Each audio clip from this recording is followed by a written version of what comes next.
What's up, everybody? Welcome into another YouTube live show. I am John Kurtz. Different setup today in the new house, in the new crib. So we're trying this out, and I understand I'm having a hard time getting the camera to cooperate here to get me totally in focus. So it's a little fuzzy. I apologize for that. I could have taken another 20, 30 minutes probably to get it all figured out, but I thought we got to get rolling. We got to get rolling. The show must go on. So we're going to do it like this. As long as you guys are okay with that, I think we'll be okay. And I'll improvise on my setup a little bit as I try to get used to my new surroundings. But anyway, we'll be talking plenty of football. It is rivalry week. I'm hoping for chaos week. I mean, look, you guys know, obviously, I'm a K-State guy. Chaos would benefit K-State when it comes to the Big 12 tiebreaker scenarios. But, I think everybody that does not have a stake in it, being like Oklahoma State or Texas, probably would enjoy seeing a little bit of chaos here too. And we'll just see how much happens. We got some double-digit favorites: Oklahoma State, Oklahoma, and Texas. K-State, like just under a double-digit favorite. Obviously, they're the fourth team that's really heavily involved here. And if we got real pure chaos, if K-State were to go down, that could open up even like West Virginia, Texas Tech. I mean, there are apparently 128 scenarios, according to the Big 12, which is something that I want to get into as they continue to, in my opinion, not really handle all of this very well, all their playoff tiebreaker scenarios. But we'll get a little bit more of a breakdown of that and as clear of a picture as we can have, which is not very, heading into this final week for the Big 12. We also have, on the other hand, on the realignment front, we never got to this on the last show, so I wanted to bring it to the floor today. I mean, we're going to get a Pac-2 conference, it sounds like, which I feel is a storyline that is not getting enough run right now. That's pretty wild. Like, think of that. Like, what was once a Power 5 conference is going to be a two-team league next year, and there's obviously a lot to get ironed out for all of those schools involved. I say all of those schools involved. There are two schools involved. For those two schools involved in Washington State and Oregon State, there will be a lot to get sorted out there. And it sounds like there's been a lot of progress on that front when we went a long time without really hearing much about what was going on with the Pac-2 and the status of all of that. Jon Wilner has given a really, really comprehensive update on that. So we will traverse through all of that ground. There are some interesting games outside of the headliners that I mentioned there. West Virginia, Baylor, like, is Dave Aranda's job on the line? I was having interesting conversations with my guy Mountaineer Paul earlier today about West Virginia fans and like where they're at right now on, I almost said Dana Holgorsen, on Neil Brown and his job status. I would also raise the question, like, is Dana Holgorsen coaching for a job this weekend? Is there anything he can do that would even matter at this point now that Houston is not going to be going bowling? We got the college football playoff rankings. See how that can shake out for the league. You have four teams in there, starting with Texas at number 7. So there's a lot. There's a lot going on. There is a lot going on, and we will cover it all. That is what I have. I love Al. Only one rivalry this week, Farmageddon. It is Farmageddon week, and looks like we're going to have some snow on Saturday in Manhattan for Farmageddon. So, we'll see. We'll see how fun the weekend turns out to be for everybody. But I hear you, Ron. Yes, it is. The camera is manually focused. The problem is I'm in a much smaller room now, and so I'm not very far away from the background, and so it has a hard time focusing on me in the foreground because I'm not very far away from it. Long story, I'm just going to have to probably set it up in a different location. So that's what's going on with the camera. Anyway, you guys can be a part of the show. You know how. Joe has already jumped in on the action. If you want to control some of the content here tonight, make your voice be heard, and support the work that I'm doing to bring you this Big 12 conference realignment college football content on a week in, week out basis. You can do so by clicking the $ below the chat box to send a super chat. It will attach your donation to the chat, pins it in a separate column for me, and that is how you will make it on the chat here tonight. There will be too much going on in the regular chat for me to keep up with it throughout most of the night, so that is your ticket to become involved here on the show, and I would much, much, much appreciate those of you who do that. So with that being said, like the video. I should mention as well, like the video if you can. That's a totally free way to support the channel. Leave a comment in the comment section. That is another very easy way to help me with the YouTube algorithm, stoke that flame, and contribute to supporting the channel as well. And you can hit me up on Venmo. It is John-Kurtz-4 if you would like to support the channel that way as well. So here we go. We'll kick things off with Joe. Joe says, happy Thanksgiving, John. Happy Thanksgiving to you too, Joe, and happy Thanksgiving to everybody that is here. I anticipate a lighter crowd tonight because, well, one, it's Blackout Wednesday, right? It's the drunkest night of the year for a lot of people, the night before Thanksgiving. So I know people are with friends and family and going out and hanging out. And yeah, I saw someone mention K-State playing a basketball game. They are. I watched a good chunk of the first half before hopping on here. Lots of other things going on tonight, so I appreciate those of you guys who did make this a part of your evening. Joe says, happy Thanksgiving, John. The Pac-2 sounds like the current state of college football realignment craziness. It does, man. I as I read through this, I'm like thinking about this, like just how crazy would this headline have been 3 years ago before we went into this round of realignment, before the Texas and Oklahoma thing happened. It's just such a sign of the times that for all of us now, it's kind of like, ho-hum. Okay, there's going to be a 2-team conference with Oregon State and Washington State, whatever. I feel like we have not totally processed and embraced how wild next year is going to be in college football with all the changes, the SEC loading up, the Big Ten loading up. Then you're going to have this 2-team conference. We've got the ACC taking on all the teams on the West Coast, the new look Big 12. Like, it's going to be really, really weird. And as we've seen some of these schedules come out, I mean, that's been a good reminder of how weird it is going to be, but I still don't feel like it's totally set in for everybody. So to me, this was just another one of those reminders of like what exactly it is going to be. And if you're asking, all right, what is the latest on the Pac-2? Since Joe started us off here, I will go ahead and get into that. So with the Pac-2, this is according to Jon Wilner. I'm going to read to you from his latest piece. It says, Washington State and Oregon State have cleared a key hurdle in their plans for next season, and barring an unexpected snag, will compete as a 2-team conference, even if their legal fight takes a turn for the worse. Schools recently received word from the NCAA that they have correctly interpreted the bylaws on conference membership requirements, opening a path for the Pac-12 to live on as the Pac-2 for the 2024-25 seasons, according to information gathered from multiple sources who requested anonymity. So Jon Wilner is citing multiple sources here saying that Oregon State and Washington State will compete as a 2-team conference, even if their legal fight takes a turn for the worst, barring an unexpected snag. So the leader in the clubhouse, the favorite right now, is to get this Pac-2 conference. Says in no position to risk misinterpreting any aspect of the bylaw. Washington State and Oregon State sought clarity from the NCAA and received a response in the last several weeks, a source said. Quote, we have confirmation from the NCAA that we are reading the bylaws appropriately.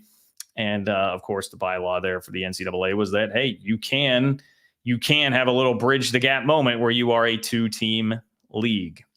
The Pac-12's 2 remaining schools want to, quote, keep the conference open, another source said, because the assets and intellectual property value are believed to be worth more than $100 million after the 10 departing schools exit the conference next summer. Those assets include NCAA tournament revenue and contracts with the Rose Bowl and college football playoff. And we know, if you've been following the channel here recently, that they got a big ruling in their favor, which of course is going to be appealed, as any legal ruling would be these days. But they got a big legal ruling in their favor. That means that for right now, it looks like at least the call on the field as it heads to review, the call on the field is that they would control those assets, but they do have to divvy some of those up. So they're not going to be able to steal everything and take the total war chest. They will have to pay out those schools for this year in a reasonable fashion, or else it would go back into the court. But they do stand to make some money there. And that was a nice victory to see for the Pac-2. The Cougars and Beavers don't plan to hoard the entirety of the Pac-12. Here we go. Current year revenue, about $420 million. If they win the ongoing court fight against the 10 outbound schools. Here's a quote from a source. The notion that Washington State and Oregon State would take all the money and divide it between the two, that would put everybody right back in a gridlock. And the hope is to get out of this gridlock. Yeah, which that's basically the idea that it would go back to the court with the judge saying, like, hey, you got to be reasonable with this money. Like, I'm going to rule in favor of you here, but you have to be reasonable. If they were to not be reasonable, it's just going to throw it back and kick the process back a couple of steps. And that is clearly not what Washington State and Oregon State want here. I mean, I've been saying the whole time, like, one of the things that sucks the most for them is just not 100% knowing what is going on, not 100% knowing what your future is, needing some finality, needing some certainty. And I mean, we're here with 1 week left in the 2023 regular season. Like, they've got to start moving on this and get things figured out. So you can't risk that. You can't really take that if you are Washington State or Oregon State now. This can't be like a moment of, hey, we got the money, take the money and run. There's really nowhere to run with it. If the lower court ruling is overturned and the 10 outbound schools are given board positions, they could vote to share all the revenue. However, a source said that would not necessarily change the strategy for Washington State and Oregon State. Quote, it's independent of the NCAA situation, the source said. Meaning, so yeah, if they were to lose on appeal here and this thing gets overturned, the 10 outbound schools are given board positions. Like, theoretically, they could vote and say, well, hey, we're going to split this all evenly. No more you guys taking a heavier cut, which I think is probably going to happen right now for Washington State and Oregon State. They will get a little bit more of the money for their troubles, which again, all seems very fair to me. I don't care what you say about like, hey, we signed a contract and we're still here this year. Well, whatever. You're screwing everybody else. Give them a little extra money on the way out the door. It's the least you could do. It's the absolute least you could do while screwing them for potentially eternity here in the college athletics world. But it is good to hear Washington State and Oregon State have a plan just to move forward. Like, we're come hell or high water. Like, this is what we are going to do. Multiple sources did tell Jon Wilner that a settlement through mediation remains possible. So I guess, maybe that settlement becomes, that's how they decide how much money everybody is going to get. They agree on some kind of number there and say, fine, we won't be on the board. Just give us enough money to cover most of our expenses for this year as we depart and move on, and we'll call it good. The article continues from Jon Wilner here. Nor are Washington State and Oregon State planning to use their stockpile of cash to poach the Mountain West schools, which have significant buyouts in their conference bylaws, and rebuild the Pac-12 in the next 2 years. This was interesting to me. So it's saying Washington State and Oregon State are not planning to use the stockpile of cash to poach the Mountain West schools. They would have to pay these buyouts that are in the conference bylaws. That was a pretty common thought here, that they would want to keep the Pac-12 name, the Pac-12 branding, and then go get the best Mountain West schools to come join their conference. You could even cherry pick from other locations too. There have been talk about, like, would you throw like a North Dakota State in there or something like that? I guess maybe that it's still alive, that there's some kind of merger or reverse merger on the table, but I guess this would take out the scenario where they would be able to cherry pick Mountain West schools, which I know that, and I think we're about to hear more about this because of the scheduling agreement that's likely to come between the Pac-2 and the Mountain West. There was some concern from some of those Mountain West schools, like, hey, if we're going to agree to do this and help you out with the scheduling alliance, we don't want the rest of this league just to get poached. Like, we don't want the have-nots of the Mountain West to get totally screwed here, because you're just going to poach the best of that conference and go from there. Instead, Washington State President Kirk Schultz and Oregon State President J.T. Murphy plan to use the Pac-12 assets to fund their athletic departments at levels as close to current standards as possible for as long as possible. Quote, they're being reasonable about it, a source said. The assets are not buying out Mountain West schools. Okay, so they're not trying to buy out Mountain West schools. They want to use it internally for their own survival, like make the athletic department whole as long as possible, keep it at a similar level to where it's at right now as long as possible. And that seems like as smart a plan as any, I would imagine, at least for right now.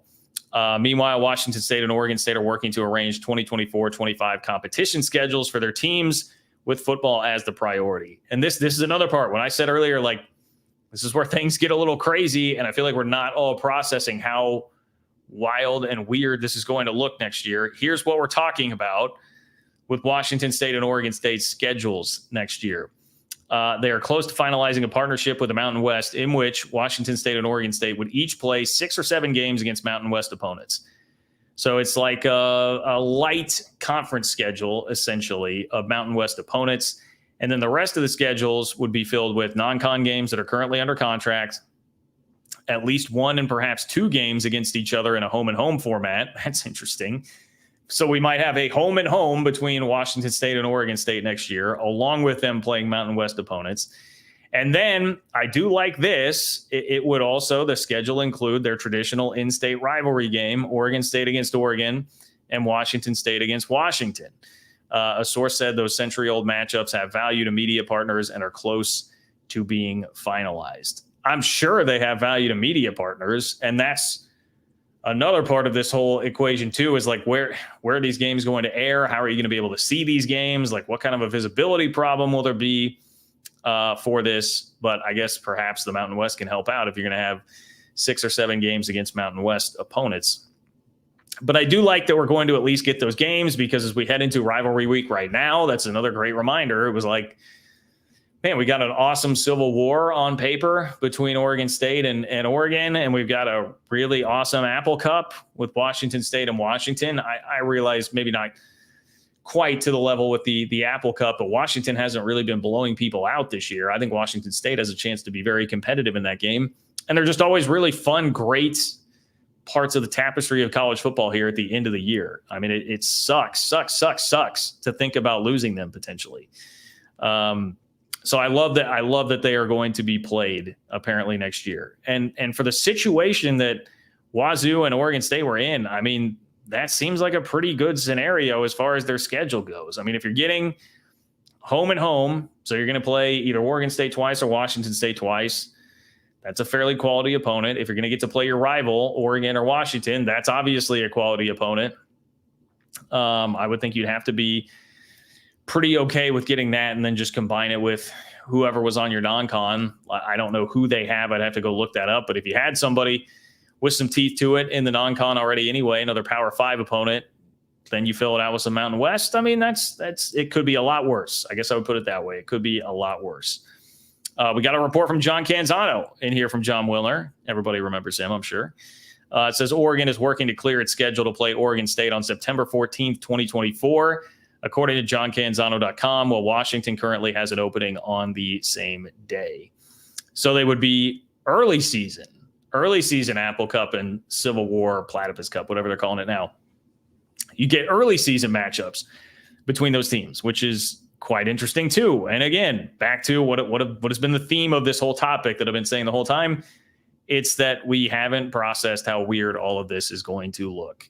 Getting Oregon State in September, getting Washington Wazoo in September will be a very, very weird thing to witness. And it's better than nothing. I like the fact that it will be on there, but it is a shame that it wouldn't be at the very end of the regular season again. A little bit more from Wilner here. He says if the arrangement with the Mountain West falls apart, it had not been finalized and depends largely on the financial terms. The Cougars and Beavers have a backup plan for their football schedule. Central to the overall strategy is a competitive support structure for the other sports, including men's and women's basketball. The Mountain West could make the ideal partner, but the West Coast Conference and Big West could serve as options as well. Quote, they are in as good a spot as they could be under the circumstances, a source said. That seems like a pretty appropriate way to sum it up just based on what I am seeing here. It seems like a pretty solid spot to be in, all things considered. Obviously, that is relative based on the situation that they are in. I do wonder, though, I mean, it just kind of leaves you hanging on this line. If the arrangement with the Mountain West falls apart, the Cougars and Beavers have a backup plan for their football schedules, and that agreement is dependent largely on the financial terms. That has me wonder, like, okay, well, what is the backup plan? I don't know. I would think that the Mountain West probably has a lot of leverage there as far as how the financial agreement is going to work out with this, or whatever they want to negotiate out of this. I would think that they have a lot of leverage. So I don't know what exactly you'd be doing for your backup plan. Really, truly don't.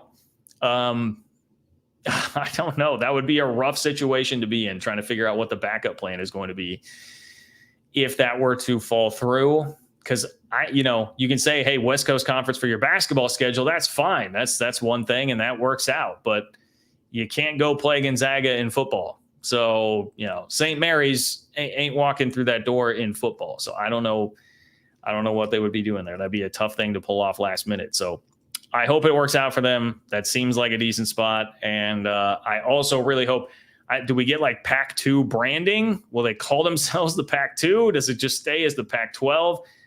I guess maybe it stays as the Pac-12 if they're trying to protect that branding and all of that potentially for their future endeavors. If someone is going to join the conference or they pull off some sort of reverse merger. But it would be pretty funny to get like actual branding of a Pac-2 conference and have that be the way that it is presented. there's still a lot to come, man. I mean, you got to stay tuned on this stuff. There's still a lot to come as far as how all of this will shake out. There was some more from Jon Wilner in his mailbag. I wanted to get this to you because I know there has been some conversation about this. How much do Oregon State and Washington State need from the Pac-12's remaining funds to buy their way into the Big 12, the same way Cal, Stanford, and SMU bought their way into the ACC? Jon Wilner says there is no amount because the Big 12 is finished expanding, and anyone who reports otherwise is either misinformed or just making stuff up.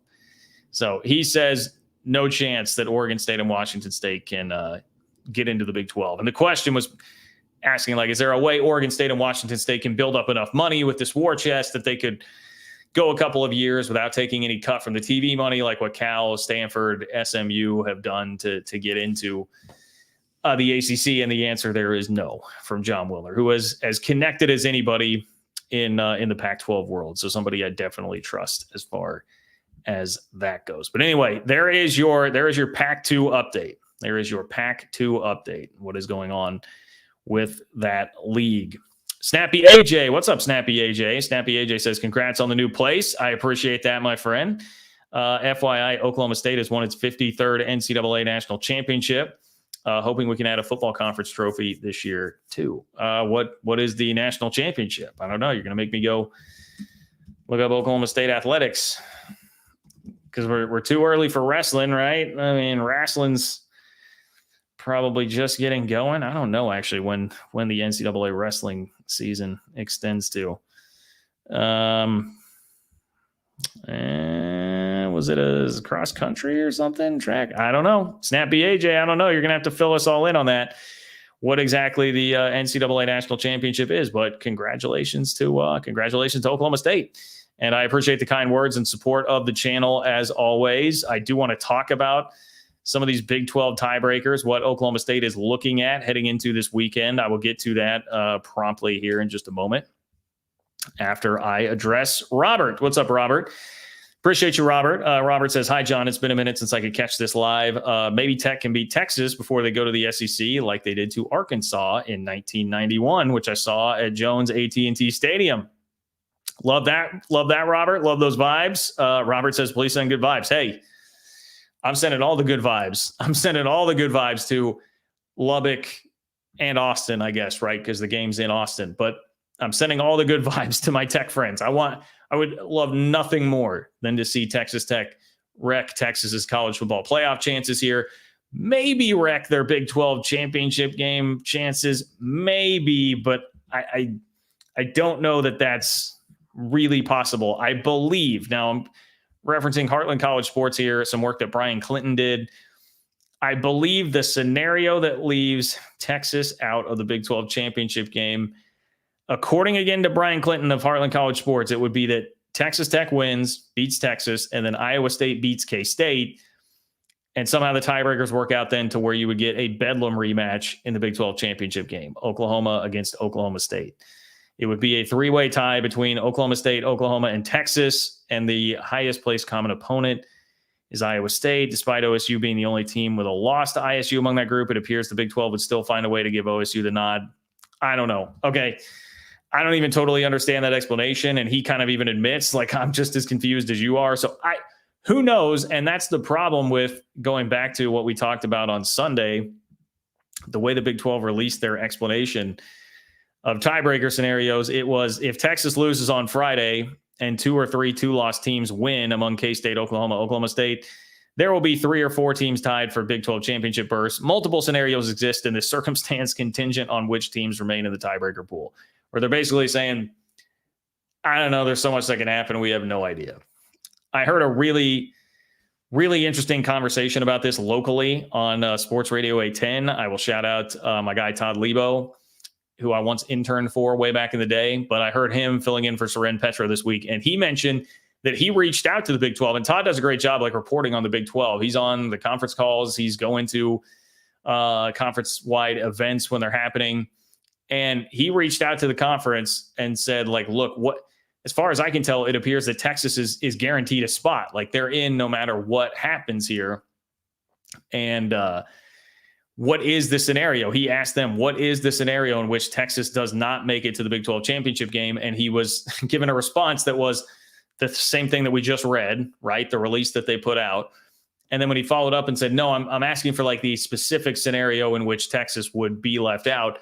And the Big 12 said, we have no further information at this time. So that is just maddening to me. It comes back to like how bummed I am about how the Big 12 has handled this whole process. And I know it's easy for you guys, particularly Oklahoma State fans, to label it as K-State sour grapes. Look, regardless, K-State blew their chance to control this thing. And I understand that. I'm at peace with it. What I'm not at peace with is the Big 12 seemingly not being equipped to handle something as important as who's playing in their freaking championship game. And like, what does this mean moving forward? You know, I mean, you may be on the side right now where it kind of benefits you the way this has all been handled, but that does not necessarily mean that will always be the way that it is. You may be on the wrong side of it next year if they don't have it figured out. And this is just going to get worse because you're going to have 2 more teams in the league next year when you lose 2 and bring in 4. So next year, the tiebreaker scenarios will get even crazier, even wonkier, and they're going to matter more. And this has all missed the mark so much. The other thing that we get, and I've been kind of dancing around this, but I'm sure some of you guys will love this. Make sure I credit the right person here. It is Carson Cunningham. Carson Cunningham from he covers Oklahoma State, and Carson Cunningham pointed this out from Barry Trammell. Okay, so I guess Barry Trammell is really who I should credit here. It is a piece that Barry Trammell wrote. And remember, Trammell was the one who first basically did the work for the Big 12 and uncovered what was going to happen with their tiebreaker scenario that right now would have K-State in the driver's seat to be in the Big 12 championship game before it was then changed, even though the Big 12 lied about saying that it was changed. Barry Trammell writes, the Big 12 tiebreaking chaos isn't over, and now we know why. The conference got its policies from a most dubious source. The Big 12 tiebreaker saga is almost over, but only because the Big 12 season is almost over. It's not because there's much clarity. And now maybe we know why. A Big 12 source told me that the Big 12 tiebreakers were lifted and copied straight from Pac-12 regulations. I kid you not. A league that has made a mess of everything from officiating to marketing to television negotiations. And next summer will go out of business, supplied the Big 12 with some rather important policies. Okay, can we take a second to digest that? How much have we made fun of the Pac-12 here? How much has the Pac-12 proved to be incompetent at basically every turn other than what's actually happening on the field? That has been the narrative for that conference for going on 1.5 to 2 years now. They copied the tiebreakers from the Pac-12. That would seem to be a weird way to do it, a weird way to go about doing it, to just say, hey, we trust these guys. They've got everything figured out. Let's just go ahead and copy their homework. And then not only that, but apparently not proofread anything either because we had the goofy if not thing with it. So apparently they didn't directly copy it because if they would have directly copied it, the Pac-12 actually had that language ironed out very clearly. And the Pac-12 does not abide by the, hey, if 3 teams are tied and one team is beating the other 2, that team advances. The Pac-12 doesn't do it that way. They did it the way the Big 12's was originally written, random comma, and if not, notwithstanding. They did it that way, and it makes sense. It was pretty easy to see when we started going through this and looking through how other leagues had it written that the Big 12 had basically taken the idea of the Pac-12. Now we have confirmation from inside the league telling Barry Trammell that they did take it straight from the Pac-12. I'm not sure that I would have admitted that if I were the Big 12 because of how poorly the Pac-12 has handled everything with their leadership and how bad of a look that would be to think like, oh yeah, well, we just swiped it from this league that has been a total mess. Trammell continues here. If all the favorites win this weekend, Texas, Oklahoma State, Oklahoma, and K-State, then it's Texas, Oklahoma State in the Big 12 championship game. That's because the Longhorns would have finished last place in the standings at 8-1, or first place in the standings at 8-1, and OSU would have won a 3-way tie at 7-2. But remember how we got there. The poorly written Big 12 tiebreaker made it seem to most that head-to-head won't matter since OU and K-State weren't scheduled to play. If this fiasco becomes a great teaching tool for the Big 12, then there's been some value in the mess, but it's a mess, and it's still a mess. And I love Barry Trammell for pointing that out. Thank you, because we need more people other than just me saying it and screaming it here on this YouTube channel. And it sounds like some people are joining that chorus, which I very, very much appreciate here, because Again, this is about the future of the league, okay? Set aside the K-State influence here. K-State is a team that could be getting hurt by it now. Oklahoma, much lesser degree, but also could be getting hurt by it right now. But it could very well be your team in the future if the Big 12 is still going to have these things being a mess. And I like a lot of things that are happening there right now. But when they do this and this all starts, and then the next day they're announcing Big 12 championship title belts, partnership with WWE, that just gives the appearance that you're very tone deaf about this. Your concern is in the wrong place. You're much more concerned with having Nelly at the halftime show and Big 12 championship belts that are WWE partnership than you are actually getting the substance right. And there are enough people that care deeply, deeply, deeply about their teams in this conference, as we have learned. That's the biggest strength that this league has going for it, is that there are so many passionate and large fan bases. People really care about this stuff, man. And if you start screwing that up, you're going to have people really, really upset and angry and fired up, rightfully so. So they're going to have to figure this out. And the other piece of this that makes me really mad, and you guys have already heard this point from me, and it was before I knew for a fact that the Big 12 had copied the Pac-12. But the Big 12 said in one of those original statements last week that per industry standards, we will have Oklahoma State advance in this scenario. Per industry standards was their language there. Per industry standard.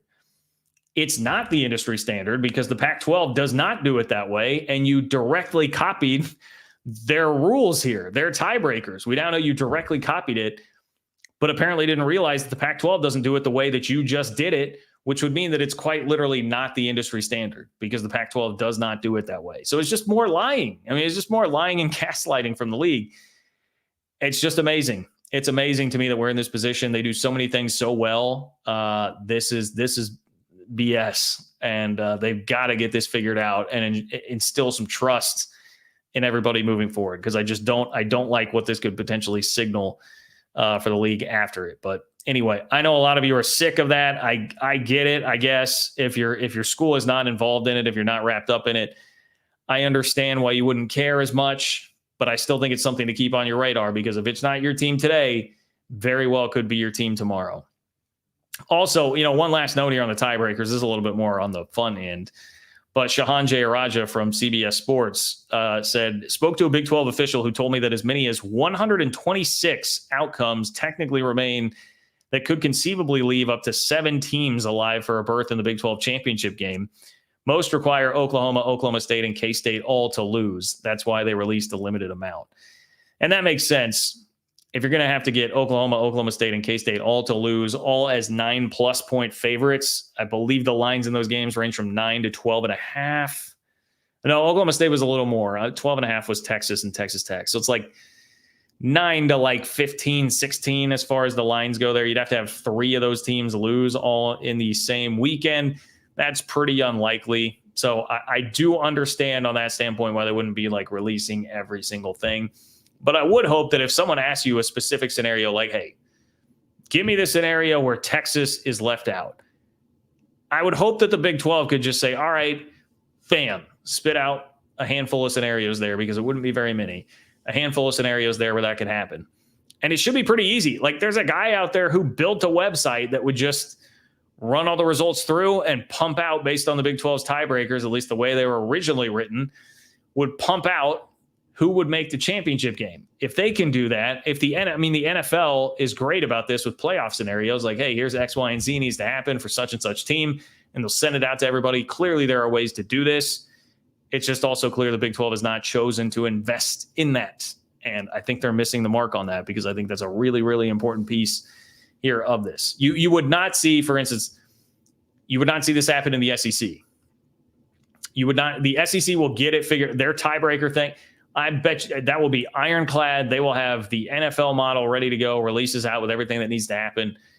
Say what you will about the SEC, but it does just mean more. And as far as the football stuff on the field, they know that they can't get away with those fan bases screwing something up like this and messing around with it mid-season. They know that they can't do that. The Big 12 apparently did not realize that is something that wouldn't really fly here. So anyway, rant over on the Big 12 tiebreaker thing. But the more that I find out about this, the more that I hear about this from different sources, the more that I read about it, the more it just seems like a big, jumbled, bumbling mess. And you have to wonder at this point, like, is Yormark just hoping that Texas wins?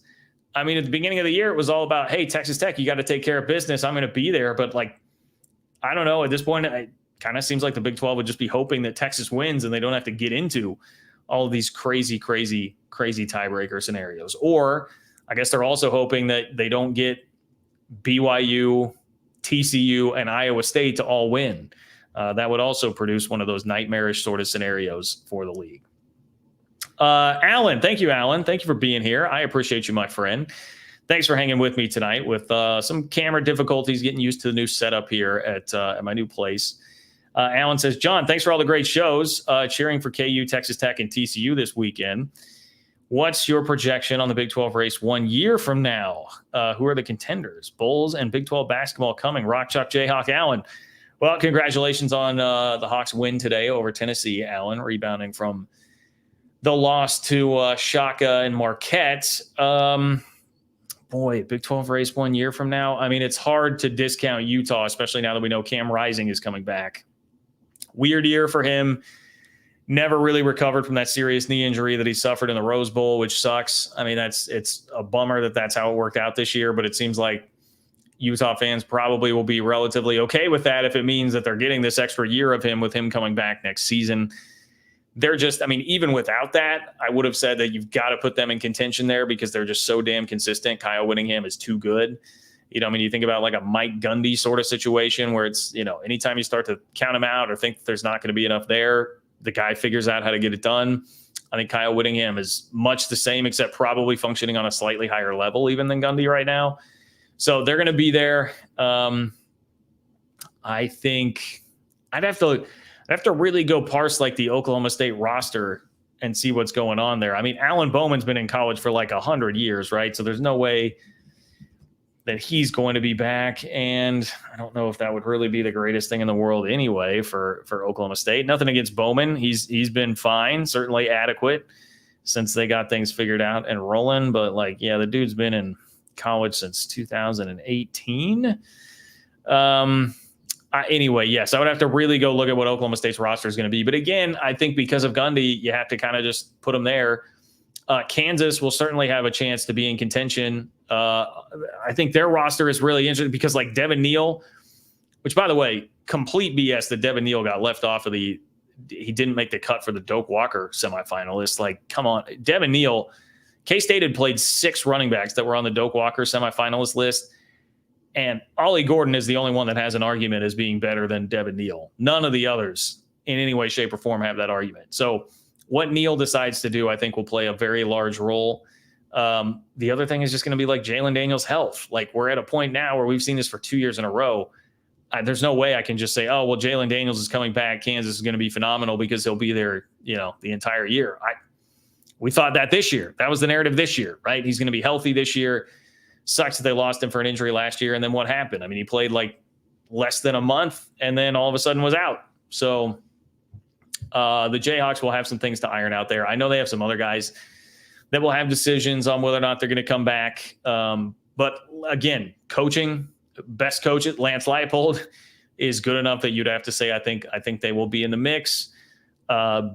K-State is going to take some roster hits, but I think they will also have some super seniors come back. They're going to have DJ Giddens back on offense, and Avery Johnson has incredible potential at quarterback. I would at least bring them up. I don't know that I would consider them a favorite.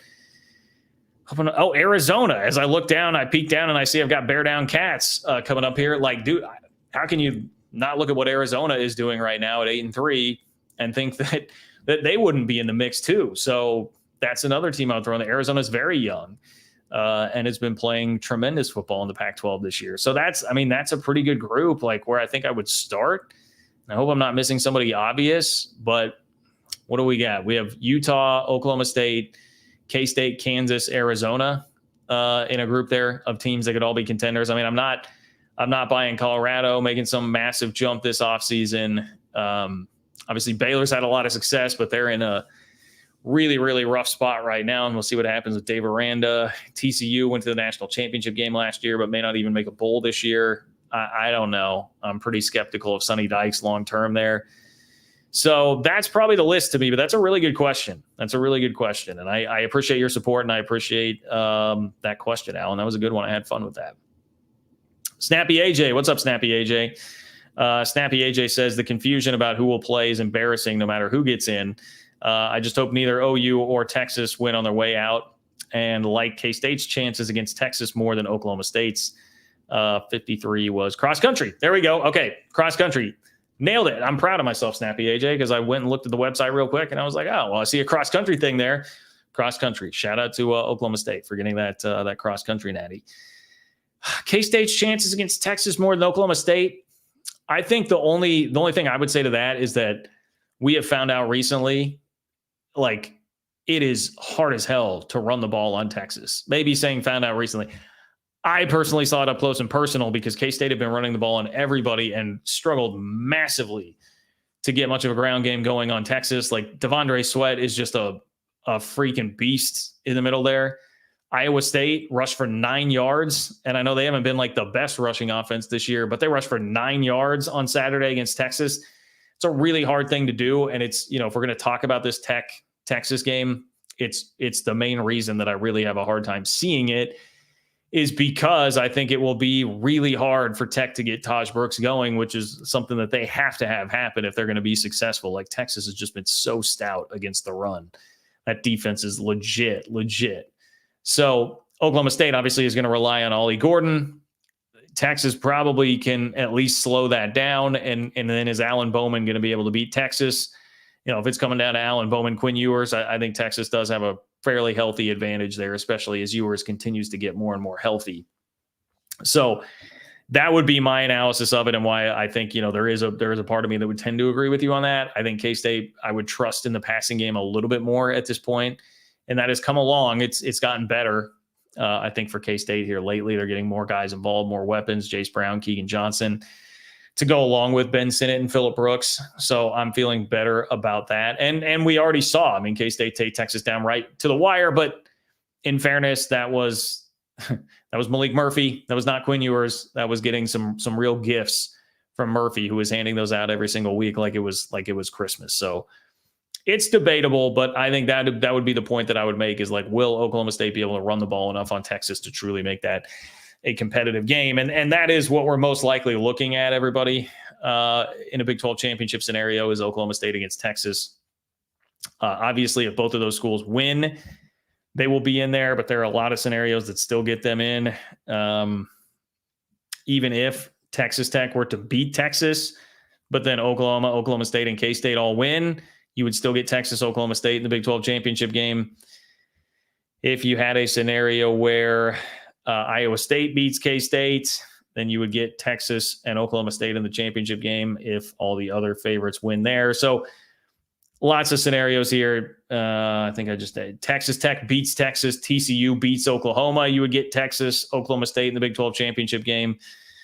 So that is by far your most likely option here at this point. If we get some chaos, maybe that gets mixed up, but you are in all likelihood looking at those two playing for a Big 12 title. And as I said the other day, for just the mere sake of having that game, I would like to see that played, because I think that's been such a good game over the years, and a fun series, and a game that it sucks that we missed out on this year because of the way the scheduling broke down. Bear Down Cats. What's up, Bear Down Cats? Bear Down Cats says, Bear Down, John. Happy Thanksgiving. Well, happy Thanksgiving to you, Bear Down Cats. I appreciate that. Says, looking forward to the Big 12 after we beat ASU. Rooting for Big 12 basketball teams against the Big 10 and the SEC. Enjoy your insight. Well, thank you, Bear Down Cats. Happy to have you here, and happy to have Arizona playing really good football. I've always had, you maybe have been here when I've said this before, Bear Down Cat, maybe not, but I've always had a soft spot for Arizona. I loved when K-State basketball was terrible growing up, and I was following it all the time, but they weren't making the NCAA tournament. I kind of gravitated toward Arizona, the tournament. I thought the unis were cool, best shorts in the game. Love those. Own a pair. So from when K-State played in Tucson in the NCAA tournament back in 2011.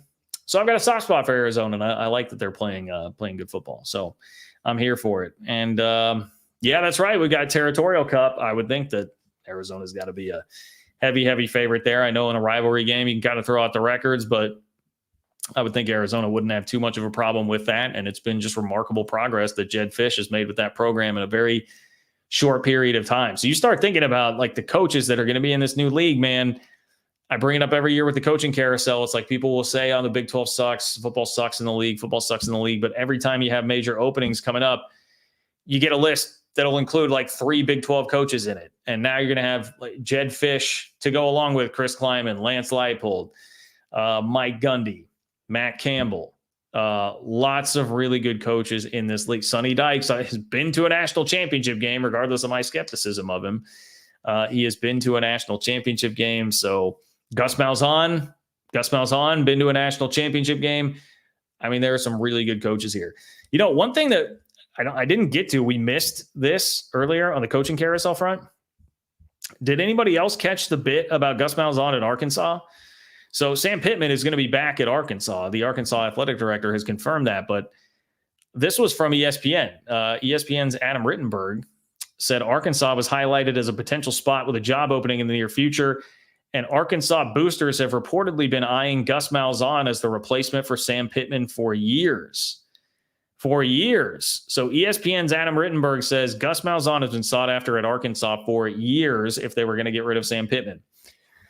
Now, that still would not make me feel great as a UCF fan because, I mean, will Sam Pittman get it turned around next year when the SEC is going to get even tougher with Texas and Oklahoma?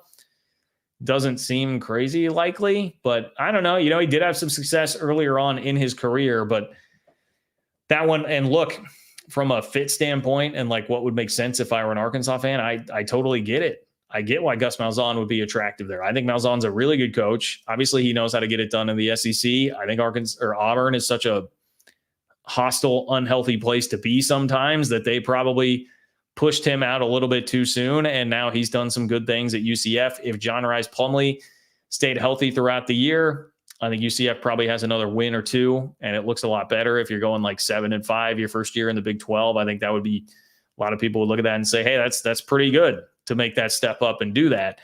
So keep that in mind. Keep that on your radar. But that's another one of those great coaches, obviously, in the league. Willie Wildcat 1993. What's going on, man? Appreciate you being here. Thank you for your support of the channel, my friend. Could K-State and Iowa State schedule a non-conference game in 2027 to preserve the rivalry if the schedule doesn't change? All of my Iowa State coworkers were in total agreement about this. Let's look up who they have. I believe K-State already has an FBS or a Power 5 or other game in the non-con that year. And then we'll see what Iowa State has, because I think that's going to be a big part of it, is whether or not these are games that people would be able to get out of. Iowa State in 2020. Well, okay, Iowa, obviously. I don't know why I even had to look that one up. They've got South Dakota State, Iowa, and at Bowling Green. So that would mean Iowa State would have to take on K-State and Iowa in the non-conference schedule. That is a lot that you're asking of yourself to do that. K-State's is at Colorado, which was scheduled as a non-conference game. Obviously, now that turns into a league game if it is going to be played. So I don't know whether or not, maybe they could ditch that now that they're going to be in the conference. Maybe that makes it easier. I would say that's an easier ask from the K-State end of things than it is from the Iowa State end of things. If you're going to make Iowa State play Iowa and K-State in the non-con, that's just the sacrifice. So like if you're Iowa State, what matters more? Keeping up with the history of how long this game has been played continuously, or putting yourself in the most advantageous position possible, which would be probably not taking on a pretty good conference opponent in a non-conference game. So like short answer, yes, they could do it. K-State is going to play Arizona next year in a non-conference game that had already been scheduled. They'll be in the same conference next year, but they're going to play a non-conference game that will not count toward the conference standing. So yes, I do believe like they could literally do it. I don't know that Iowa State would want to do it, would be the problem there. We'll have to see how exactly the Clones feel about that. But it's a good thought, and I understand why a lot of people went there. I know my take at the time, like I wasn't as beat up about this as a lot of people were. It's mainly because I feel like I've just moved into this place where, again, back to the central point of this video, hey, we're going to have a 2-team conference next year. Well, I realize how weird and crazy and stupid, honestly, if we're being frank, a lot of this stuff is in a post-realignment world.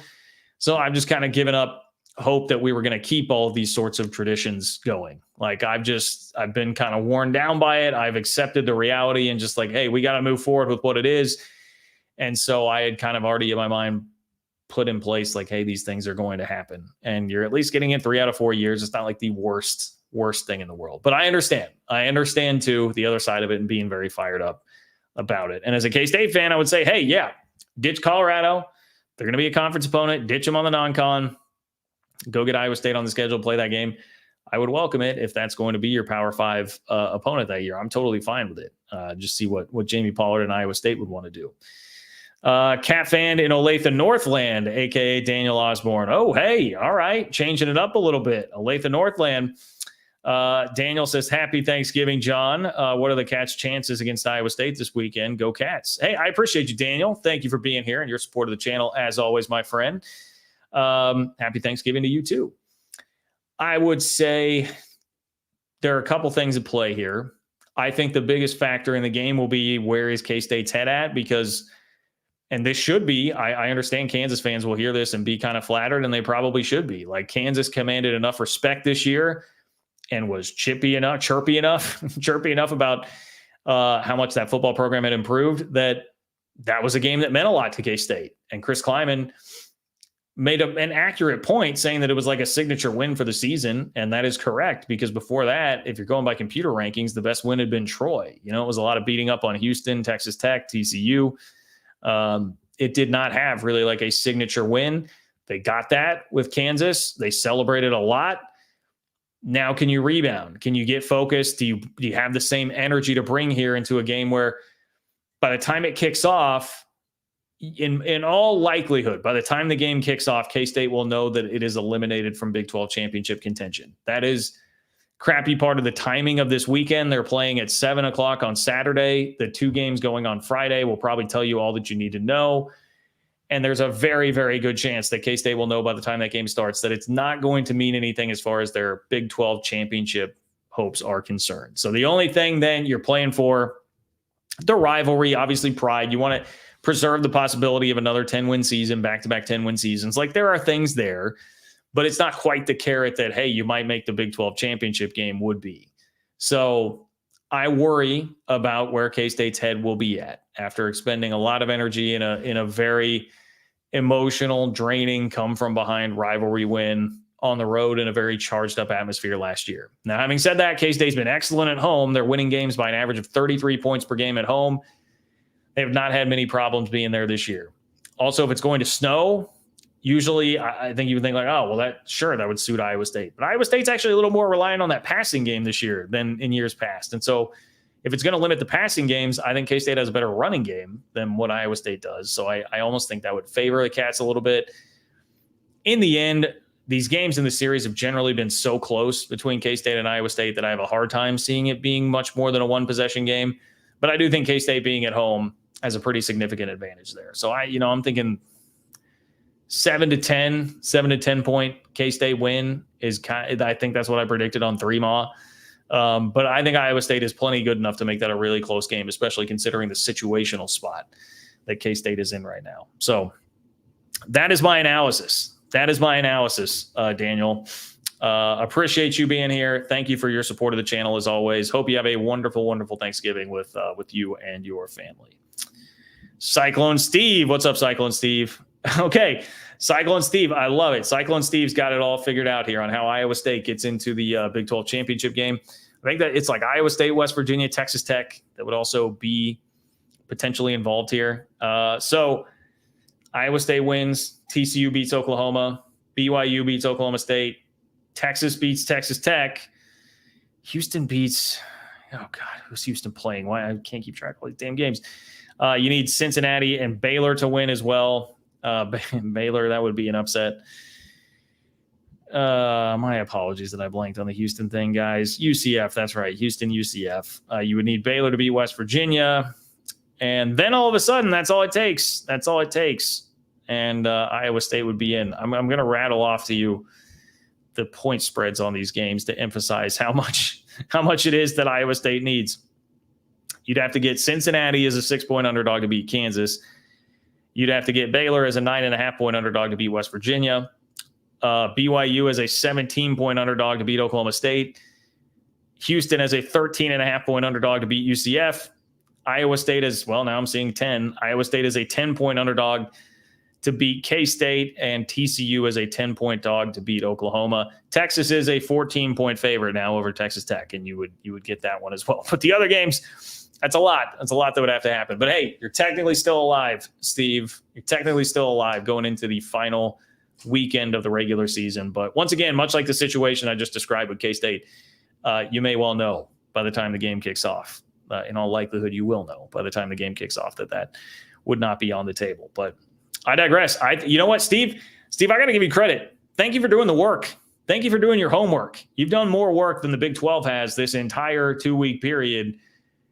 Hell, the entire period going back to the offseason. You've done more work on the tiebreakers than they have by figuring this out. So, Steve, I appreciate you and your hard work. Thank you for your service, my friend. Thank you very much for bringing that to the table here today. Nick, what's up, Nick?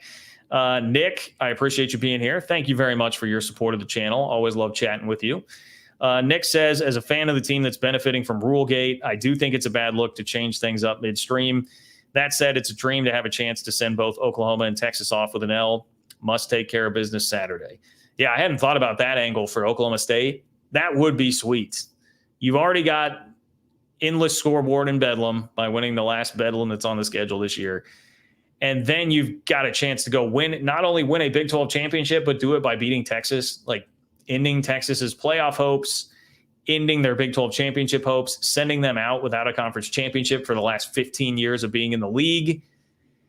That would be sweet. I'm not sure that it gets much better for Oklahoma State fans, especially in a year in which you lost by 42 to UCF and 26 to South Alabama. To say that you could have a year where Oklahoma State lost by 26 at home to South Alabama, lost by 42 at UCF, and then at the same time got eternal scoreboard in Bedlam and knocked off Texas with eternal scoreboard to end their playoff chances and keep them from winning a Big 12 championship for the last 15 years in the league, while holding the conference title yourselves. That'd be sick. That'd be sick for Oklahoma State. And I would love to see it, man. I would love to see it. If that's going to be the game that we get, you know that I will be pulling for that 1,000%. So fun times for Oklahoma State. And also just like the most Mike Gundy stuff ever to be doing all of that in the same season and just dupe everybody into thinking the program was done. It was going downhill. They were totally screwed. Nope. They discover a gem in Ollie Gordon. He turns into arguably the best running back in the country. And all of a sudden they just take off and go do that. Would love to see it. Would love to see it, Nick. That is a great, great thought there. Great thought. All right. I think I have covered all of the ground that I came here to cover, my friends. We have talked a lot about the weekend coming up in the Big 12. Obviously, you can enjoy on Friday, Texas Tech, TCU, Oklahoma, BYU, Oklahoma State, K-State, Iowa State, West Virginia, Baylor, Kansas, Cincinnati. Interesting to see where Kansas's head will be at in that game, but I would doubt that they have much of a problem. I really do think West Virginia will roll Baylor. I think that game means a lot more to Neil Brown and company than Baylor, although I guess if you want to argue Dave Aranda could potentially be coaching for his job. I don't know. I'm not sure how exactly Baylor fans are feeling on that front right now. And then Houston, UCF, again, I think needs that game, wants that game a lot more because they want to be bowl eligible. I think that matters a lot to that program that's become very accustomed to that. And hey, if they finish 3-6 in the Big 12, 6-6 overall, dealing with a John Rice Plumlee injury in their first year in the Big 12, that's not terrible. That's not terrible for UCF. So I definitely would like UCF in that game and probably to cover. But as I depart you here, please like the video on your way out the door. I would much appreciate that. If you leave a comment in the comment section underneath the video, I would much appreciate that as well. All of that stuff helps me with the YouTube algorithm. So it would be great. It would be great if you could do that for me. John-Kurtz-4 on Venmo if you would like to support the channel there. That is also much, much, much appreciated. And spread the word, whether it's on social media, Facebook, Instagram, Twitter, whatever social media platforms you use. Let everybody know about what's going on here on this channel. And even word of mouth, if you have family and friends, you're going to be at the Thanksgiving table, right? What better thing to talk about than this YouTube channel? I can think of nothing better to talk about with your family over some turkey and stuffing than this YouTube channel. So let everybody know. Let's continue to grow this great community. Appreciate all of you guys for being here. Enjoy the weekend of Big 12 football. Enjoy Thanksgiving. Have a wonderful Thanksgiving. And I will talk to you all very soon.